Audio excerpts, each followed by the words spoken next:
Semoga kalian sehat selalu. Walaupun saat ini kondisinya masih belum stabil, kita harus tetap semangat dan tetap belajar di rumah. Sebelumnya, saya akan memperkenalkan diri. Perkenalkan, nama saya Diana Aprilia Heriana. Di sini saya akan mengajarkan mata pelajaran Produk Kreatif dan Kewirausahaan atau PKK. Kalian tahu nggak sih produk kreatif dan kewirausahaan itu apa? Nah, di sini saya akan menjelaskan tentang produk kreatif dan kewirausahaan itu terbagi menjadi dua. Yang pertama itu produk kreatif.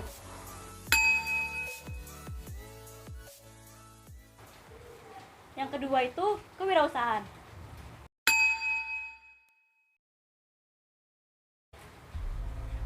Di sini saya akan menjelaskan terlebih dahulu produk kreatif.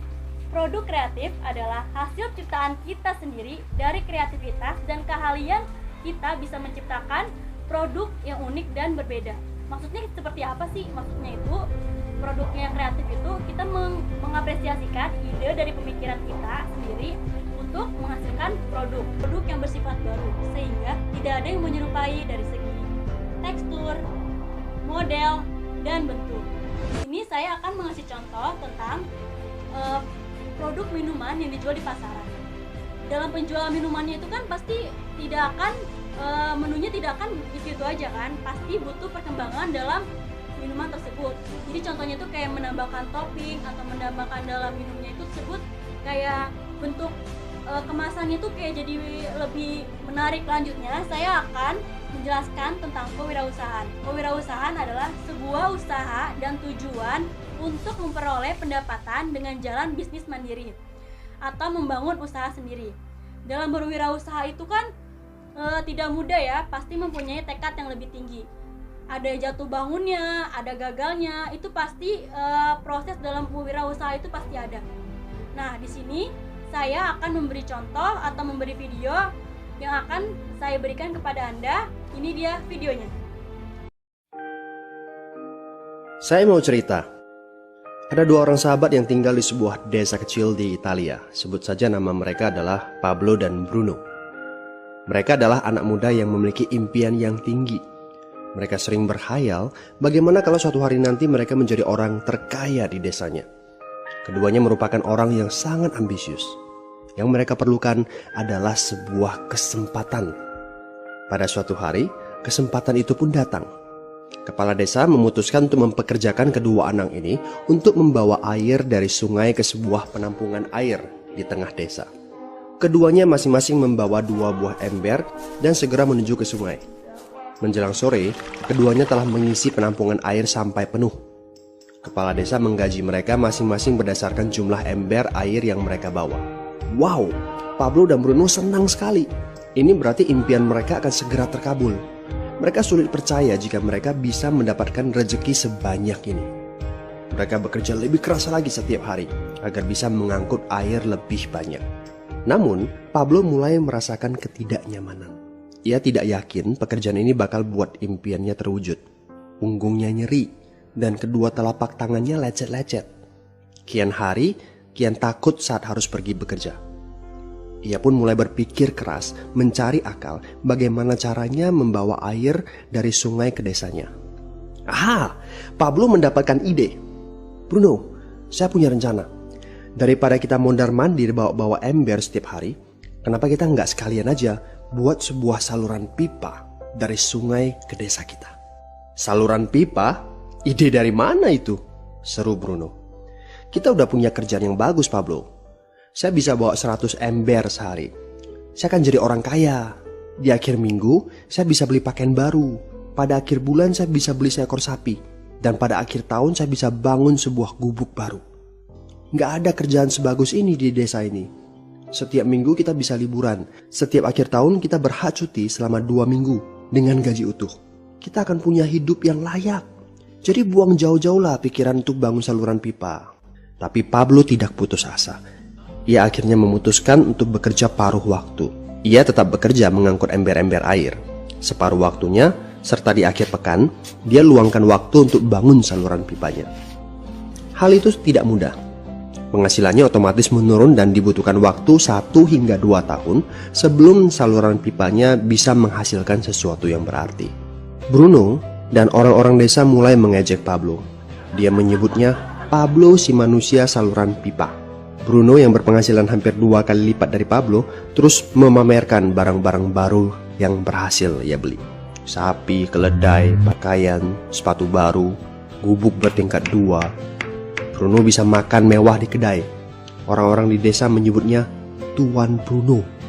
Sementara Bruno berbaring santai di sore hari pada akhir pekan, Pablo terus saja menggali saluran pipanya. Pada bulan-bulan pertama, Pablo memang tidak bisa menunjukkan hasil dari usahanya. Pekerjaannya memang sangat berat, bahkan lebih berat daripada kerjaan Bruno. Karena Pablo juga harus bekerja pada malam hari. Demikian pula di akhir minggu. Tapi Pablo selalu mengingatkan pada diri sendiri bahwa impiannya dibangun berdasarkan pada perjuangan yang dilakukan hari ini. Dari hari ke hari, dia terus menggali, inci demi inci. Sedikit demi sedikit, lama-lama jadi bukit. Dari 1 inci kemudian menjadi 1 kaki. Kemudian jadi 10 kaki. Kemudian 20 kaki, 100 kaki, dan seterusnya. Bersakit-sakit dahulu, senang-senangnya kemudian. Demikian dia terus menyemangati dirinya sendiri. Sepulang kerja, tubuhnya lelah sekali. Fokus pada hasilnya. Kata-kata itu terus ia ulangi dalam hati setiap hari saat dia pergi tidur. Sementara dari bar di desa itu terdengar gelak tawa mengiringinya ke alam mimpi. Ayo, fokus pada hasil akhir. Hari berganti bulan, saluran pipanya sudah setengah jadi. Saat beristirahat, Pablo melihat dari jauh sahabatnya Bruno yang terus saja mengangkut ember-ember. Bahu Bruno tampak semakin lama semakin membungkuk. Dia menyeringai kesakitan. Langkahnya semakin lamban akibat kerja keras setiap hari. Dia semakin jarang bersantai-santai di tempat tidur gantungnya. Dia lebih sering terlihat di bar, duduk dengan wajah letih dan murung. Saat pengunjung bar melihat Bruno, mereka saling berbisik. Hei, ini dia Bruno si manusia ember. Dia lebih suka duduk sendiri di sudut yang gelap ditemani botol-botol kosong di sekelilingnya. Akhirnya, saat bahagia Pablo pun tiba. Saluran pipanya sudah rampung. Orang-orang desa berkumpul saat air mulai mengalir dari saluran pipanya menuju ke penampungan air di desa. Sekarang, desa ini sudah bisa mendapatkan pasokan air bersih secara tetap. Pablo tidak perlu lagi membawa ember. Artinya, airnya akan terus mengalir, baik dia sedang bekerja maupun tidak. Air itu mengalir saat dia makan, saat dia tidur. Air itu mengalir di akhir minggu ketika dia asyik bermain. Semakin banyak air yang mengalir ke desa itu, semakin banyak pula uang yang mengalir ke kantong Pablo. Apa moral dari cerita ini? Pertanyaan yang paling penting untuk kita renungkan adalah, siapakah Anda? Seorang pembawa ember atau seorang pembuat saluran pipa? Apakah Anda hanya mendapatkan penghasilan jika Anda datang ke tempat kerjaan, seperti Bruno pengangkut ember? Atau Anda termasuk orang yang bekerja hanya sekali saja, kemudian Anda dibayar terus-menerus, seperti Pablo pembuat saluran pipa? Jika Anda termasuk orang kebanyakan, itu berarti Anda bekerja dengan menggunakan pola pembawa ember. Anda membarterkan waktu untuk mendapatkan uang. Maksudnya, bekerja 1 jam dibayar per jam, bekerja 1 bulan dibayar per bulan, bekerja setahun dibayar per tahun. Masuk akal kan? Masalahnya, dengan sistem pembawa ember, masuknya uang akan berhenti saat kita berhenti bawa ember. Artinya pendapatan kita hanya sementara alias tidak langgeng. Kalau di suatu pagi Bruno bangun dan punggungnya terasa sakit, sehingga dia tidak bisa bangkit dari tempat tidurnya, berapa uang yang akan dia dapatkan hari itu? 0 besar. Fakta yang harus kita sadari adalah kita tidak bisa bekerja selamanya karena faktor usia dan kesehatan. Jika kita tidak sanggup membarterkan waktu kita, maka kita tidak akan mendapatkan uang. Pablo jauh hari sudah menyadari keterbatasan ini. Karena itulah dia langsung berpikir untuk menciptakan suatu sistem yang memungkinkan dia untuk terus mendapatkan bayaran baik dengan cara barter waktu ataupun tidak. Pikirkan ini. Bagaimana dengan Anda? Anda mau apa kalau besok penghasilan Anda berhenti? Apa yang akan terjadi kalau Anda dipecat? Apa yang terjadi kalau kemudian Anda sakit atau cacat sehingga tidak bisa membawa ember lagi? Bagaimana seandainya perawatan kesehatan yang mendadak yang harus Anda jalani menghabiskan uang tabungan Anda? Apa yang terjadi bila uang tabungan Anda itu langsung menguap dalam semalam? Kalau penghasilan Anda berhenti besok, untuk berapa lama Anda bisa membayar hipotek Anda? Cicilan rumah? mobil Anda, ataupun untuk biaya sekolah anak-anak Anda. 1 tahun, 6 bulan, 3 bulan, atau 3 minggu. Jelas, apakah Anda bekerja sebagai penyapu jalan, bekerja di kantor, punya jabatan tinggi, atau memiliki toko, seorang profesional di bidang tertentu, tetap saja Anda membarterkan antara satuan waktu dengan satuan uang. Apakah dengan cara demikian Anda akan aman? Satu-satunya jalan untuk menciptakan keamanan yang sesungguhnya adalah seperti yang dilakukan oleh Pablo, yaitu membangun saluran pipa saat Anda masih bekerja sebagai pembawa ember. Dengan membangun sebuah saluran pipa, Anda cukup mengerjakan pekerjaan sekali saja, capeknya sekali saja, tetapi Anda akan dibayar terus-menerus. Saluran pipa ini akan memberikan Anda penghasilan walaupun Anda sedang tidur ataupun Anda sedang main.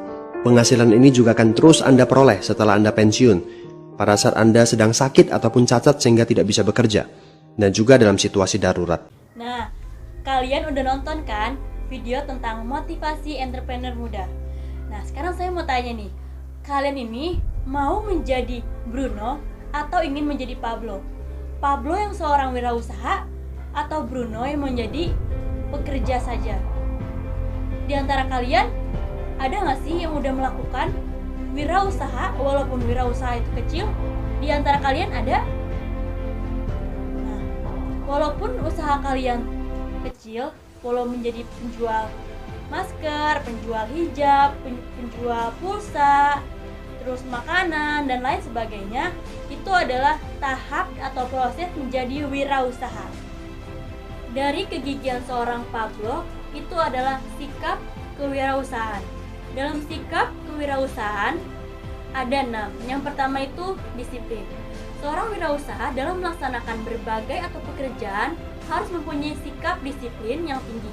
Dalam hal ini, disiplin dapat diartikan suatu ketepatan komitmen wirausaha dalam berbagai tugas dan pekerjaan yang dilakukan berdasarkan ketepatan waktu, kualitas pekerjaan, sistem pekerjaan, dan sebagainya.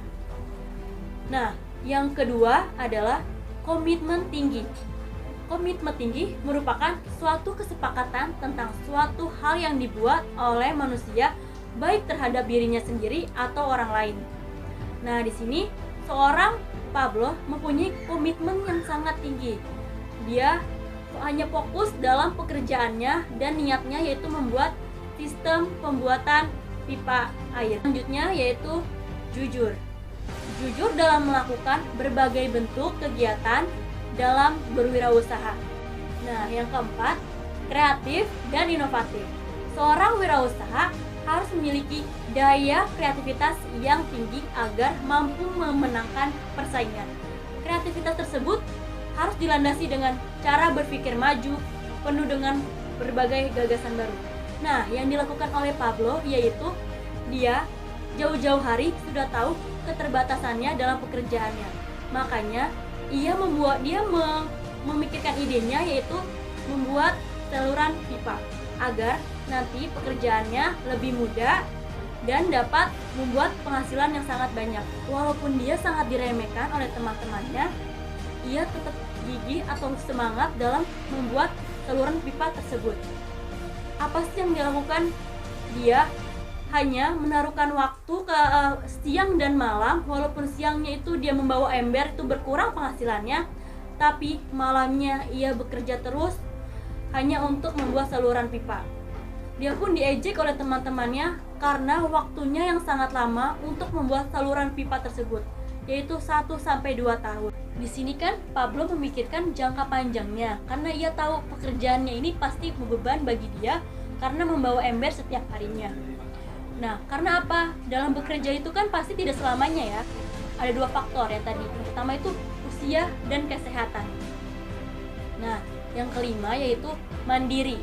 Maksudnya adalah mampu mencukupi kebutuhan dalam hidupnya sendiri.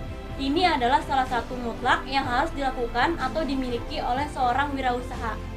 Dalam hal ini, yang dilakukan oleh Pablo juga mandiri karena ia membuat saluran pipa air tersebut sendiri dan tidak ada orang lain yang membantunya.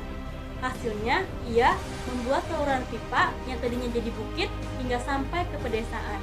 Hasilnya pun dapat dirasakan oleh warga desa. Dan Hasilnya, Pablo pun senang bahwa kerja keras Pablo selama ini tidak sia-sia, dapat menghasilkan saluran pipa ke desanya. Dan desa pun dapat menggunakan air bersih untuk warga sekitar di desanya. Nah, nomor 6 yaitu realistis.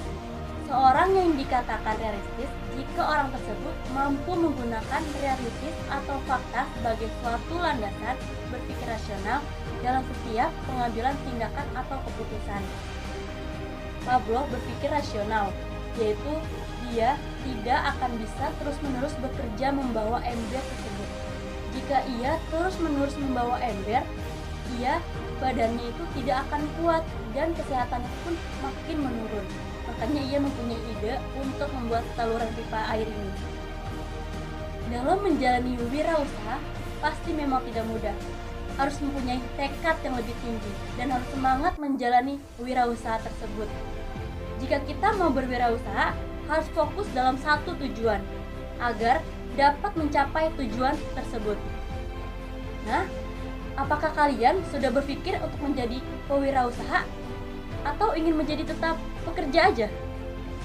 Dalam proses wirausaha pasti ada jatuh bangunnya. Saya pun pernah mengalaminya. Memang itulah tahap berwirausaha. Harus fokus dan satu tujuan. Nah, sekarang kalian mau nggak jadi pewirausaha? Di antara kalian ada nggak sih berpikiran untuk menjadi wirausahawan? Nah, lebih baik kita kehilangan masa muda kita daripada kita kehilangan masa depan kita. Ayo, mulai dari sekarang kita butuh proses dan tahap untuk kedepannya, yaitu menjadi pengusaha. Lakukan prosesnya dari sekarang. Cukup sekian pembahasan dari saya. Semoga bermanfaat bagi kalian. Nah, di pertemuan selanjutnya saya akan membahas materi tentang haki, yaitu hak atas kekayaan intelektual. Sekarang saya ingin pamit dulu ya. Kalaulah ada sumur di ladang, bolehlah kita menumpang mandi. Kalau ada umur yang panjang, bolehlah kita berjumpa lagi. Wassalamualaikum warahmatullahi wabarakatuh. Sampai jumpa.